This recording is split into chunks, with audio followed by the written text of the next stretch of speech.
அடே இந்தியா என்னடா மும்பை இந்தியன்ஸ் மாதிரி ஆடுவீங்கன்னு பார்த்தா பழைய ஆர்சிபி மாதிரி ஆடிட்டு இருக்கீங்க. வேர்ல்டு கப் நடந்துட்டு இருக்க இதே சமயத்துல நம்ம இந்தியன் டீம் போற இடத்துல எல்லாம் பெட்டெக்ஸ் ஷாட் வாங்கிட்டு இருக்காங்க. இதை நம்ம யாருமே கண்டுக்கிறாம இருக்கோம். அயர்லாந்துட்ட தான் 2-2 தோத்துட்டானுங்க. பிச்சு ஏதோ கண்டிஷன்ஸை ரீட் பண்ணல எப்படின்னு ஏதோ முட்டு கொடுத்துட்டு இருந்தோம். ஆனா இங்கிலாந்துலயே என்னடா இப்படி அடி வாங்கிட்டு இருக்கீங்க? பாலிடிக்ஸ் பண்ணாதீங்கன்னு சொன்னா கேக்குறீங்களாடா?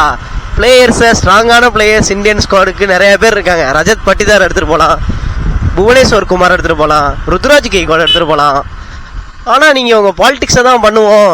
மும்பை லாபி, குஜராத் லாபி, அதுக்கப்புறம் என்ன இப்போ நம்ம கௌதம் கம்பீர் மாமா வந்ததுல இருந்துட்டு கொல்கத்தா லாபின்னு ஒன்று மாறிடுச்சு.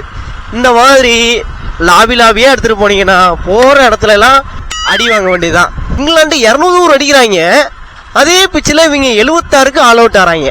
என்னடா நடக்குதுங்க? அடே இந்தியா என்னடா மும்பை இந்தியன்ஸ் மாதிரி ஆடுவீங்கன்னு பார்த்தா பழைய ஆர்சிபி மாதிரி ஆடிட்டு இருக்கீங்க. ஆர்சிபியே இப்போ சூப்பராக ஆட ஆரம்பிச்சாங்கடா.